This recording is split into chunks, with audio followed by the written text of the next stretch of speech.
ጤና ይስጥልን እንደምን ሰነበታችሁ። የኢትዮ ቴሌኮም ዘመንና ቴክኖሎጂ ፕሮግራማችን እነሆ ጀመረ። በዛሬው ዝግጅታችን መጽሐፍትን ዲጂታል ያደረገውን አፍሮሪድና የኢትዮ ቴሌኮምን ጥምረት በስፋት እናነሳዋለን። እንዲሁም እንደተለመደው የዘመን ቅምሻም የቴክኖሎጂ ዕውቀቶችን ይዞልን ቀርቧል። አብራችሁን ቆዩ።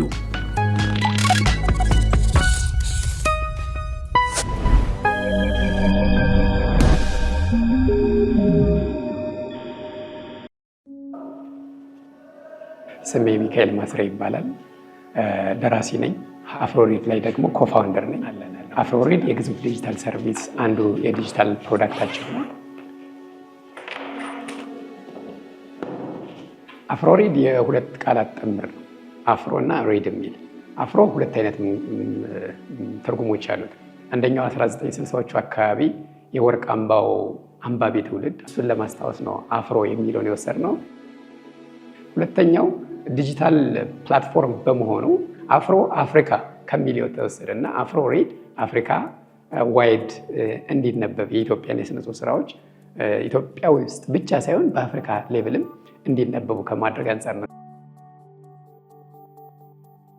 የኮቪድ ወቅት አሜሪካን ሀገር ይኖሩ የነበሩ የኢትዮጵያ ትውልድ ኢትዮጵያዊ የቴክኖሎጂ ባለሙያዎች እዛ አሜሪካ ውስጥና አውሮፓ ማርኬት ለሚኖሩ ትውልድ ኢትዮጵያውያን የኢትዮጵያን የስነ ጽሑፍ ስራዎች ተደራሽ ማድረግ እንዴት እንችላለን በሚል ይህንን ፕላትፎርም ብንሰራ ብለው ተነሳሽ ከዛ የመነጨ ነው።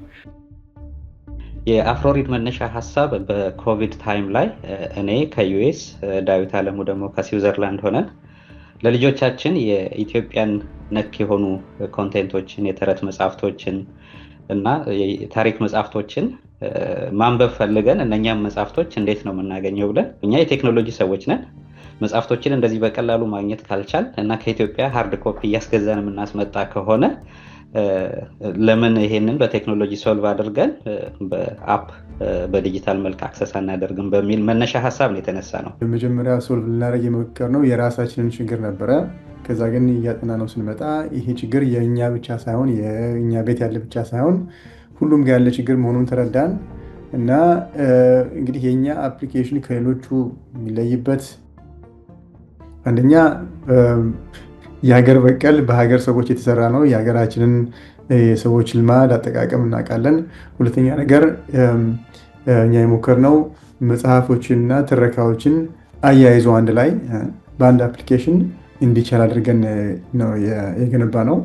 መጀመሪያ የሞከርነው በውጪ ዲያስፖራው ነው። ምክንያቱም በዛ ታይም ላይ የኢትዮጵያ ውስጥ የነበረው የፔይመንት ሲስተም ገና ሬዲ አልነበረም፣ የዲጂታል ፔይመንት ሲስተም። ስለዚህ በክሬዲት ካርድ በውጪ ለዲያስፖራው ነው አፕሊኬሽኑን አቬይለብል አድርገን ቴስት ያደረግነው። ከዛ በ2022 አካባቢ ላይ የኢትዮ ቴሌብርን አቬይለብል ሲያደርግ ወዲያው ኢትዮጵያ ውስጥ ካምፓኒ አቋቁመን ከኢትዮ ቴሌ ጋር የመጀመሪያው 20 አፖች ሲወጡ አንደኛው አብሮ የወጣው አፕ አፍሮሪድ ነው። የሞባይል አፓችንም ደግሞ ከቴሌ ብር ጋር ኢንተግሬት አድርገን ያው ኢትዮጵያ ውስጥ ለኢትዮጵያ አንባቢያንም ሬዲ ያደረግን ማለት ነው። ኢትዮጵያ የዲጂታል 2025 ስትራቴጂ ተግብራ እንደ ኢትዮ ቴሌኮም ቴሌብርን አይነት ናሽናል ፕሮዳክት እዛው በመምጣታቸው ምክንያት ወደ ኢትዮጵያ መተን ከቴሌብር ጋር ኢንተግሬት በማድረግ የኢትዮጵያ ደራሲዎች ያለምንም ወጪ በነፃ መጽሐፎቻቸውን የሚያሳትሙበትና በአንድ ሃርድ ከቨር ተወስኖ የነበረውን በኢቡክ እና በኦዲዮ ቡክ ይዘትና ተደራሽነቱን እያሰፋ የሚሄድበትን አማራጭ ለመፍጠር ታስቦ ኢትዮጵያ ላይ በ2022 በፈረንጆቹ ተመሰረተ። ኢትዮ ቴሌኮም የዲጂታል ኢትዮጵያን ሪያላይዝ ለማድረግ የተለያዩ ሰርቪሶችን ለደንበኞቹ በማቅረብ ላይ ይገኛል። ከዚህ በፊት በርካታ ሰርቪሶችን ለደንበኞቻችን አቅርበናል። በቅርቡ ደግሞ ለደንበኞቻችን ካቀረብናቸው ሰርቪሶች አንደኛው አፍሮሪድ ነው። አፍሮሪድ የዲጂታል ላይብራሪ ወይም የዲጂታል ኢቡክ ሰርቪስ ሲሆን በውስጡ የተለያዩ አገልግሎቶችን ይዟል። ብዙ መጽሐፍትን ይዟል። መጽሐፍቶቹ በሀገራችን ጸሐፊያን በታላላቅ ደራሲያን የተጻፉ በርካታ መጽሐፍትን ደንበኞች ዲጂታሊ በሆነ መንገድ የሚያገኙበትን አማራጭ አቅርቦላቸዋል። እነዚህም በኢቡክ፣ በአውዲዮ ቡክ እንዲሁም ደግሞ የህፃናት ኮንተንቶችን አቅርቦላቸዋል። ይህም እንደ ሀገር የዲጂታል ኢትዮጵያን ሪያላይዝ የማድረግ አንባቢ ትውልድ የመፍጠርን ላይ ትልቅ አስተዋጽኦ ያለ ሲሆን እንደ ተቋም ደግሞ ኢትዮ ቴሌኮም ከ40 ሚሊዮን በላይ ስማርትፎን ዩዘርስ ወይም ተጠቃሚዎች አሉት። እነዛ ደንበኞች ባሉበት ቦታ ሆነው የተለያዩ መጽሐፍትን የሚያነቡበት ወይም የሚጠቀሙበትን ኦፖርቹኒቲ ነው ይዞላቸው የመጣው።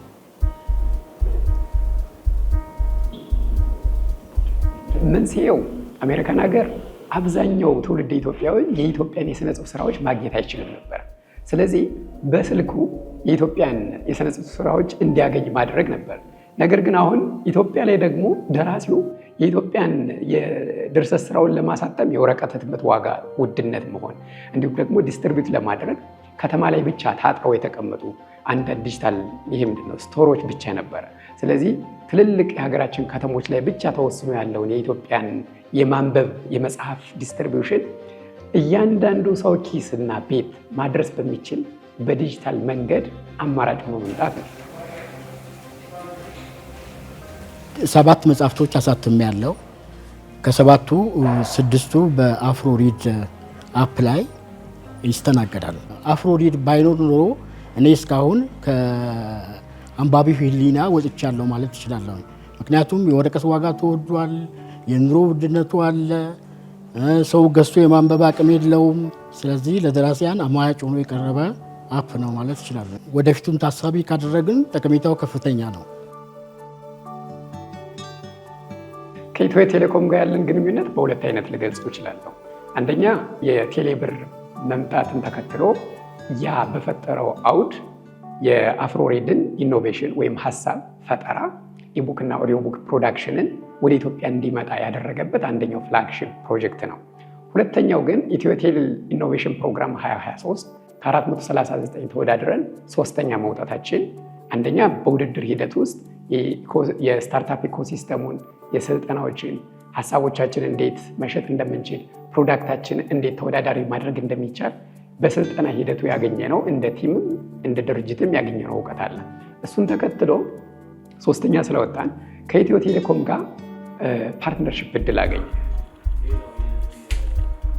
ኢትዮ ቴሌኮም ብዙ አቅም ላላቸው በርካታ የስራ ፈጣሪዎች ወይም ስታርታፕ ላይ በጣም ከፍተኛ የሆኑ ገንዘብንም ሆነ ቴክኒካል ሪሶርሶችን ኢንቨስት እያደረገ ያወዳድራል። ለምሳሌ ብንነሳ አፍሮሪድ የስታርታፕ ላይ ተወዳድረው ካሸነፉት መሀል ናቸው። ኢትዮ ቴሌኮም አፍሮሪድ ላይ ኢንቨስት በማድረግ የቴክኒካል ድጋፎችን በማድረግ የተለያዩ ሪሶርሶችን በመስጠት በሰብስክሪፕሽን ቤዝድ በሆነ በአፎርደብል የሆነ በዝቅተኛ ፕራይስ ለደንበኞች አቅርቦላቸዋል። ከኢትዮ ቴሌኮም ጋር ፓርትነር ሆነን የፓርትነርሺፕ ከተፈራረመን በኋላ ለአንድ ዓመታት አፕሊኬሽኑን ይሄ የባክ ኢንዱን ፕላትፎርማችንን ከማይክሮሶፍት አዙር ወደ ኢትዮ ቴሌኮም ክላውድ በማድረግ አሁን ኮንቴንቱ አንደኛ ያለው ኢትዮጵያ ውስጥ ነው፣ ከኢትዮጵያ ውጭ አይደለም፣ ሰኪውርድ ነው። ሁለተኛ ሞባይል አፑን ደግሞ ከኢትዮ ቴሌ የኤርታይም ሰብስክሪፕሽን ጋር ኢንተግሬት በማድረግ አሁን የኢትዮጵያ ዩዘሮች በጣም አፎርደብል በሆነ በ9632 ኤስኤምኤስ ሾርት ኮድ ላይ የዕለታዊ የሳምንታዊ እና የወራዊ ኮዶችን ኤ ቢ እና ሲን በመላክ ከ5 ብር ጀምሮ ማንበብ ይችላሉ። ኢትዮ ቴሌኮም አፍሮሪድ ሰርቪስ ለደንበኞች ተደራሽ እንዲሆን በርካታ ድጋፎችን እያደረገ ይገኛል። ከዛ መሀል ወደ 40 ሚሊዮን ለሚጠቁ ደንበኞቻችን በበልክ ኤስኤምኤስ በመላክ ሰርቪሱን አስተዋውቆላቸዋል፣ እያስተዋወቀ ይገኛል።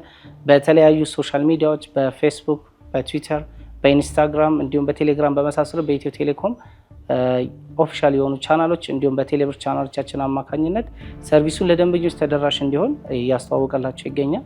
ክላውድ ሪሶርስ፣ የሾርት ኮዶችን፣ የአውቶ ሪፕሌዎችን፣ የሰብስክሪፕሽን ጌሬት እንዲሁም የቪፒኤን የኮሎኬሽን ራኮችን ስፔስ ራኮችን መስጠት የመሳሰሉ በርካታ ድጋፎችን አድርጓል።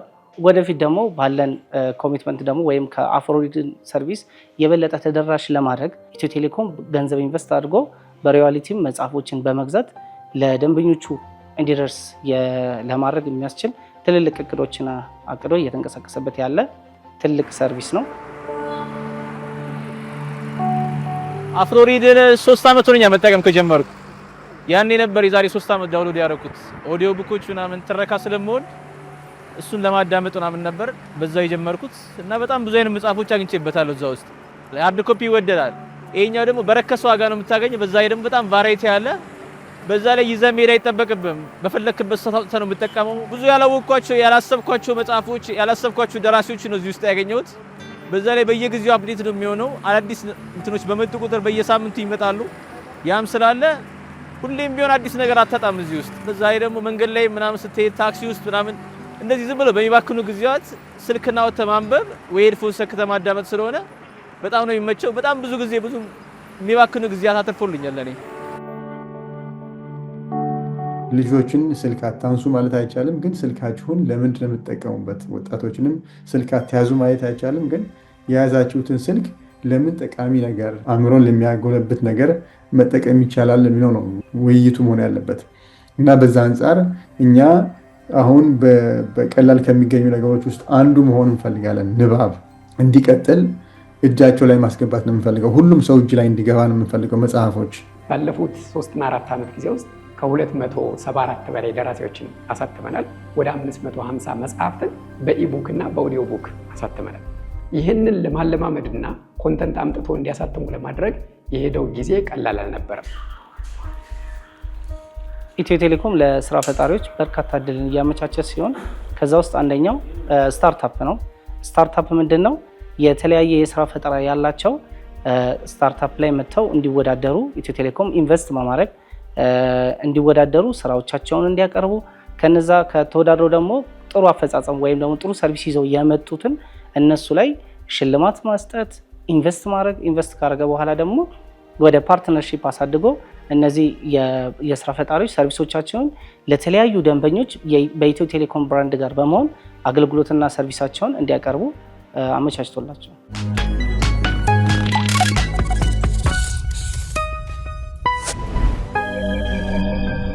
ሰላም እንዴት ናችሁ? ሳምንታዊው የዘመን ቅምሻ ፕሮግራማችን ተጀመረ። በዚህ ሳምንት ፕሮግራማችን የሲም ካርዳችንን ፒን ሎክ ኦን እንዴት እንደምናደርግ በአፕልም ይሁን እንዲሁም ደግሞ በሳምሰንግ ስልክ የተግባር ማሳያ የምናይ ሲሆን በተጨማሪም ደግሞ ይሄን ፒን ሎክ ኦን ማድረጋችን ሲም ካርዳችን ከኛ በሚወጣበት ሰዓት ወይም ደግሞ ሌቦች አጭበርባሪዎች እጅ በሚገባበት ሰዓት ከሂሳብ አካውንቶቻችን እንዲሁም ደግሞ ከማህበራዊ ሚዲያ አካውንቶቻችን ጋር ተያይዞ ሊደርስብን የሚችላቸውን የተለያዩ አይነት የወንጀል ድርጊቶች እንዴት እንደሚከላከልልን የምናይ ይሆናል። ከፕሮግራሙ ጋር አብሬያቸው የምቆየው ዮሐንስ አለፈውም ነኝ። አብራችሁን ቆዩ። ቀደም ብዬ በመግቢያ ላይ እንደነገርኳችሁ በተለያዩ ምክንያቶች እንግዲህ ሲም ካርዳችን ከእጃችን ሊወጣ ይችላል። አንደኛውና ዋነኛው እንግዲህ ቀፏችን በሚሰረቅበት ሰዓት ሲም ካርዳችን አብሮት ደግሞ ተያያዥ የሆኑ የሂሳብ አካውንቶቻችን፣ የሶሻል ሚዲያ ወይም ደግሞ የማህበራዊ ሚዲያ አካውንቶቻችንም አብረው ለአደጋ ተጋላጭ ይሆናሉ ማለት ነው። ይህንን ለመቅረፍ እንግዲህ ምንድን ነው የምናደርገው? ስለዚህ ሁልጊዜ መርሳት የሌለብን የሲም ካርዳችንን ፒን ሎክ ኦን ማድረግ አለብን ማለት ነው። በዛሬው ፕሮግራማችን በተለይ በሳምሰንግ ወይም አንድሮይድ ስልክ እንዲሁም ደግሞ የአይኦኤስ ወይም ደግሞ አፕል ስልክ ተጠቃሚዎችን በተግባር ማሳያ እየገባን እንዴት ሲም ሎክ ኦን እንደምናደርግ አሳያችኋለሁ። በድጋሚ አብራችሁን ቆዩ።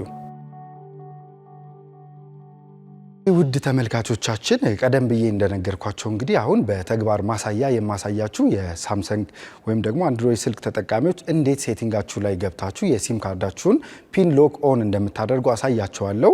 በዚህ ፕሮግራም የአይኦኤስ ወይም የአፕል እና የሳምሰንግ ላሳያችሁ እንጂ ሌሎች ቀፎ ተጠቃሚዎችም ሴቲንጋችሁ ላይ በመግባት ሲም ሎክ ብላችሁ ሰርች ብታደርጉ በቀጥታ ሴቲንጉን የምታገኙት ይሆናል። ስለዚህ የአንድሮይድ ወይም ደግሞ የሳምሰንግ ስልክ ተጠቃሚዎች ምንድን ነው የምታደርጉት? በቅድሚያ እንግዲህ ወደ ዋናው የስልካችሁ ሴቲንግ በመግባት እሱን ከተጫናችሁ በኋላ ወደ ታች ወረድ ስትሉ ሴኩሪቲ የሚል ታገኛላችሁ። ስለዚህ በሴኩሪቲ ስር ደግሞ ምን የሚል አለ?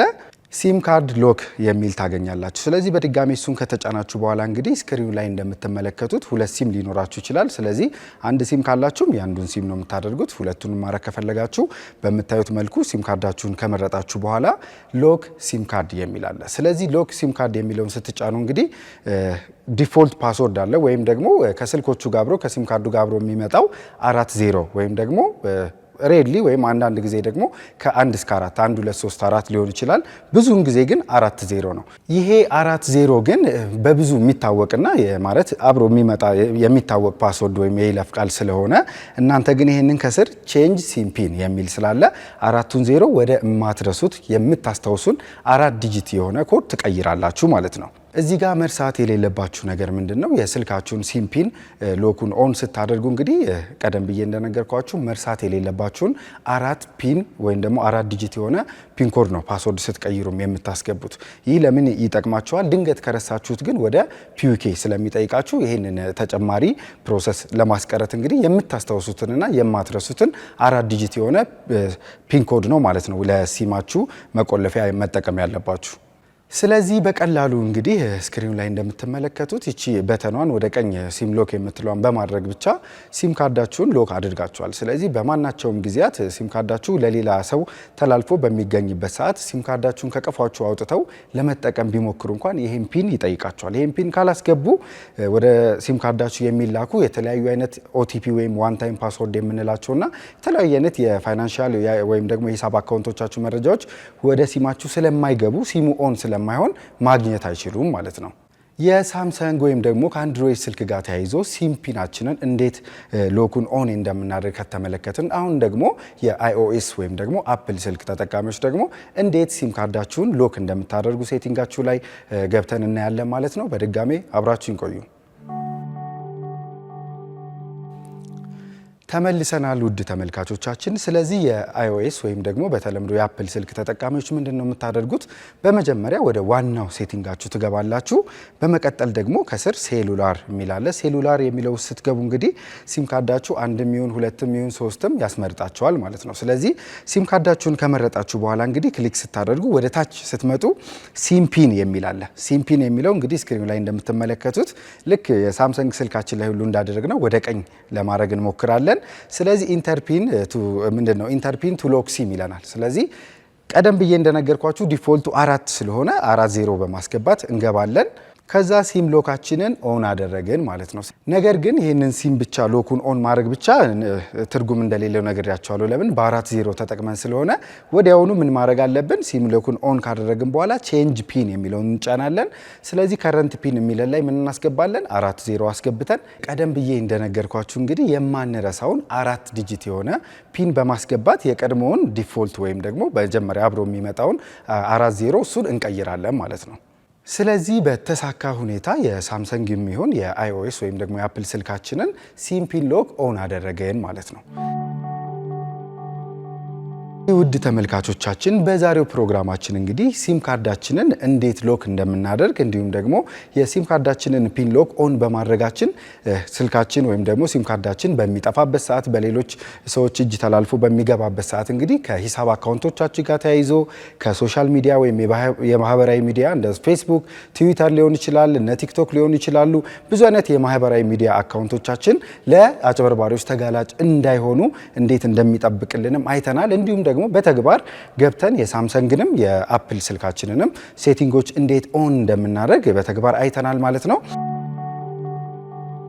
በመጨረሻም ውድ ተመልካቾቻችን እዚህ ጋር አንድ ተጨማሪ ማሳስባችሁ ወይም ደግሞ ጥቆማ የሚሰጣችሁ ነገር ምንድነው? የተለያዩ አይነት የሂሳብ አካውንቶቻችሁ ላይ ሊሆን ይችላል እንዲሁም የሶሻል ሚዲያ ማህበራዊ ሚዲያ አካውንቶቻችሁ ላይ የተለያዩ አይነት የማጭበርበር ሙከራዎች እና ድርጊቶች ሲፈጸሙባችሁ እንግዲህ ወደ 9090 ኢትዮ ቴሌኮም ያዘጋጀላችሁ አጭር ቁጥር አለ። እዛ ላይ ጥቆማ ማድረስ ትችላላችሁ ወይም ደግሞ የተደረገባችሁ ነገር ሪፖርት ማድረግ ትችላላችሁ። ስለዚህ በዛ በኩል ደግሞ የማጣራት ነገሮችና እርምጃ የመወሰድ ነገሮች ስላሉ እሱንም 9090 እንድትጠቀሙ በዚህ አጋጣሚ ለማሳሰብ እወዳለሁኝ። ውድ ተመልካቾቻችን የዛሬው የዘመን ቅምሻ ፕሮግራማችን በዚሁ ተጠናቀቀ። በቀጣይ ሳምንት የዘመን ቅምሻ ፕሮግራማችን እንዲሁ ከኢትዮ ቴሌኮም ምርትና አገልግሎቶች ጋር የተያዙ ጠቃሚ ምክሮችና ጥቆማዎችን ይዤላችሁ ቀርባለሁ። ከፕሮግራሙ ጋር አብሬያቸው የነበርኩት ዮሐንስ አለፎም ነኝ። እስከ ሳምንት፣ መልካም ሳምንት።